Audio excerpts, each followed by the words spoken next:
जी नमस्कार, मैं मनोज और आप देख रहे हैं किसान न्यूज़ टॉक। आज हम बात करते हैं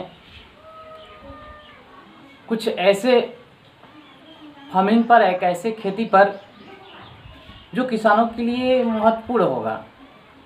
आप सभी चाहते हैं इस संकट भरी स्थिति में या फिर कभी भी आप कोई भी किसान चाहता है ज़्यादा कम से कम लागत में ज़्यादा से ज़्यादा मुनाफा हो।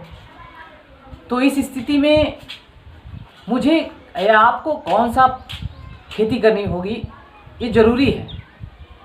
आप ऐसे भी देख रहे हैं कि बेरोज़गारी दिन प्रतिदिन ज़्यादा बढ़ रहा है, मगर रोज़गार नहीं मिल पा रहा है और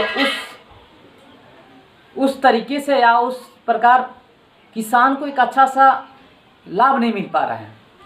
किसान दिन भर खेतों में मेहनत करते हैं, उन्हें डर भी रहती है कि हो सकता है इस वर्ष ओलावृष्टि हो जाएगी तो फसल नुकसान हो जाएंगे, तो बहुत ज़्यादा परेशानी हो जाती है। उन्हें दिन प्रतिदिन किसानों को कर्ज में जाना पड़ जाता है। तो आज बात करते हैं इस किसान टॉक में एक ऐसी खेती के बारे में जो आप उस खेती को करना चाहेंगे तो करके कम लागत में थोड़ा मेहनत कर आप अच्छा मुनाफा कमाएंगे। और आज के समय में ऐसी खेती को आप चुनें। बहुत सारे ऐसे खेती हैं जो आप करके एक प्रोफेशनल खेती कर सकते हैं उसको। तो हम बात करते हैं आज का खेती के बारे में, मशरूम की खेती।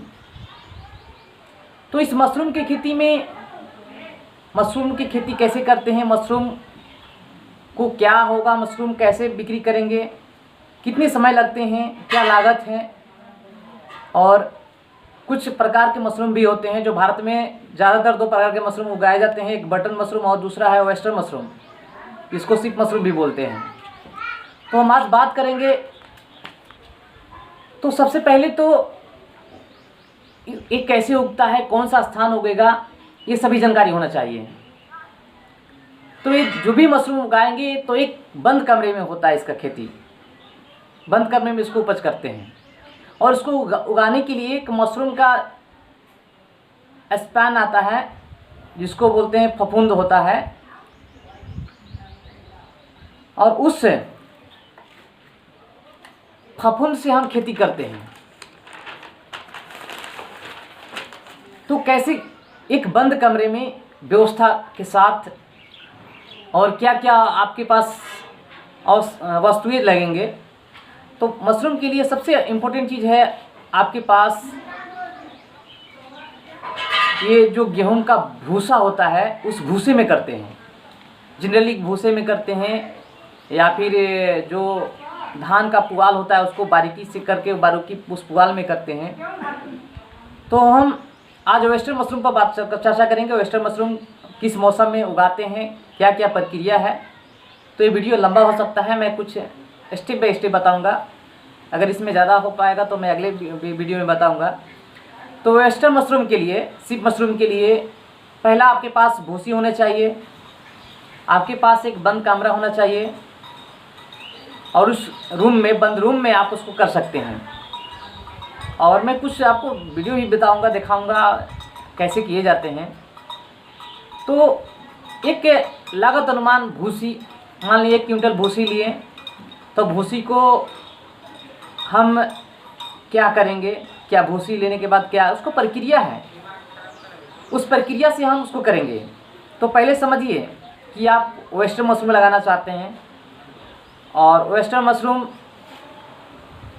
मार्च अप्रैल मई में आप चालू कर सकते हैं। और वेस्टर्न मशरूम की सबसे अच्छा वातावरण यही मार्च अप्रैल में होते हैं, क्योंकि इस मशरूम को उगने के लिए ह्यूमिडिटी ज़्यादा है, यानी कि आपको उमस की आवश्यकता होती है।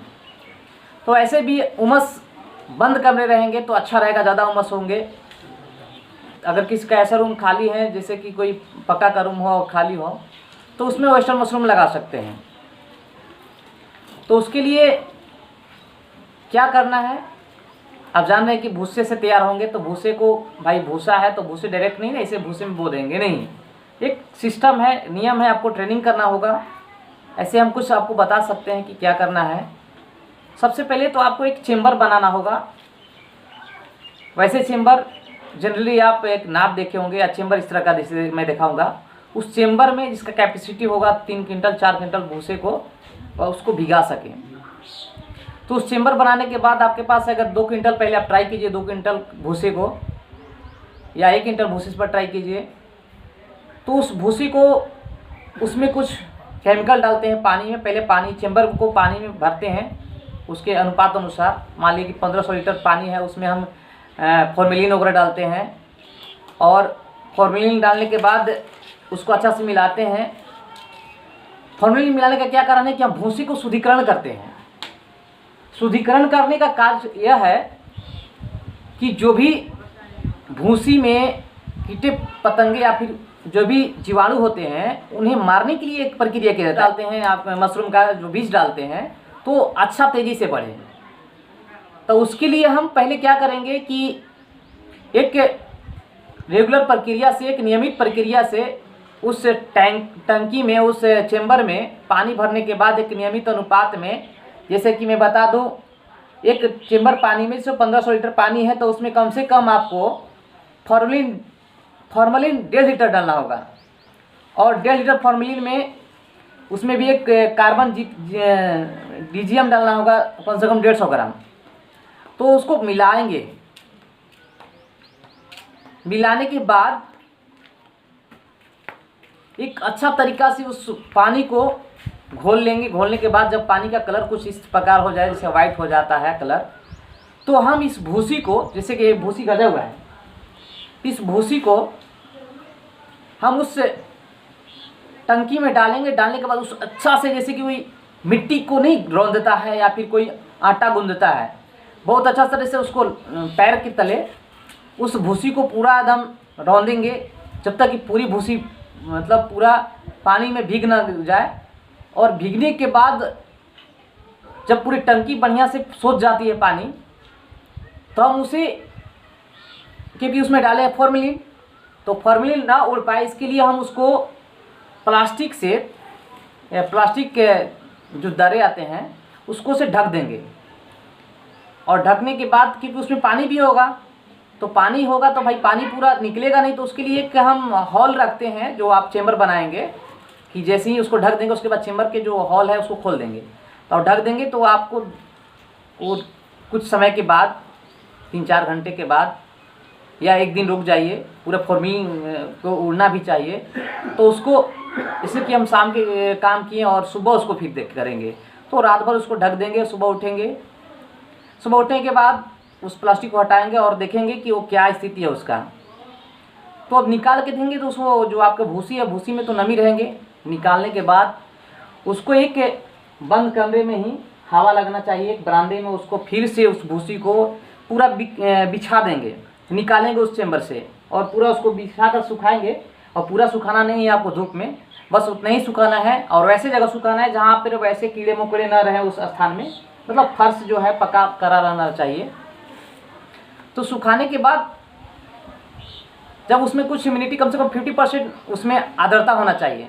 जब देखिए कि 50% आर्द्रता है तो उसको अच्छा से पलटेंगे, बहुत बार उलट पलट करेंगे।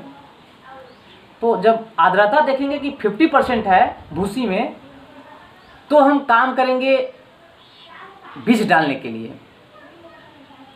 तो बीज डालने की प्रक्रिया 2 होता है। एक तो बीज हम लोग पूरे भूसी पर डाल के मिला लेते हैं, या फिर दूसरा है कि हम लेयर बाय लेयर करते हैं। एक प्लास्टिक में आता है, आप प्लास्टिक लीजिएगा तो प्लास्टिक में एक लेयर डालें, उसके बाद वो आपको फफूंद डालते हैं, हम जो इसको बीज बोलते हैं मशरूम का। उसके बाद एक लेयर डालते हैं, उसके बाद फिर दूसरा मशरूम का बीज डालते हैं, फफूंद डालते हैं। इस तरह से लेयर बाय लेयर करके हम प्लास्टिक का एक गुच्छा बनाते हैं और उसको बंद करने पूरा एक स्टाइल से टांग देते हैं। तो आज हम बात करेंगे कि हमने उस भूसी को मिलाया, मशरूम का जो स्पेम है उसको मिलाया, कि आपका बंद कमरा होना चाहिए और आर्द्रता, यानी कि वो उमस ज़्यादा होना चाहिए उस रूम में, तब बहुत तेज़ी से वो मशरूम का फफूंद निकलते हैं। तब आपको बीज अच्छा से निकलेंगे, आपका अच्छा से उपज होगा, तो आपको बेनिफिट अच्छा से होगा। और सभी जानते हैं कि इस समय मशरूम का डिमांड ज़्यादा होते जा रहा है। कोई भी पार्टी में जाएंगे, कोई भी होटल में जाएंगे, कहीं भी शहर में ज़्यादा इसका डिमांड है। तो अति आवश्यक है आप कम पूंजी में एक अच्छा फसल करके आप अच्छा मुनाफा ले सकते हैं। आप जानते हैं कि मशरूम का प्राइस अभी भी आप मशरूम खरीदेंगे तो कम से कम 1 केजी मशरूम खरीदने के लिए आपको 1 से 150 रुपये लगते हैं। अगर आप कोई भी फसल करेंगे तो ऐसा नहीं है कि आप कोई फसल करते हैं तो आपको 1 केजी बिकने के बाद आपको मान लीजिए 10 रुपया लगता है 1 केजी पर या 15 रुपया लगता है। ऐसे तो विशेषज्ञ का सलाह है कि आप 100 रुपया लगाते हैं तो 100 रुपया मुनाफा, यानी कि 100% मुनाफा कमाते हैं लोग। 1 रुपया लगाकर 1 रुपया एक्स्ट्रा कमाते हैं। तो वैसे बिजनेस अति आवश्यक है इस समय देखते हुए। तो हम आगे और बात करेंगे वीडियो में। आज तक इतना ही कि आगे हम किस तरह प्रक्रिया करेंगे मशरूम को।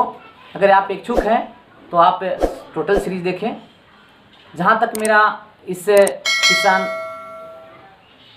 टॉक में मेरा मदद है, मैं पहुँचाऊँगा कैसे किस तरह की खेती करने हैं। तो धन्यवाद। मनोज, आप देखते रहिए किसान टॉक।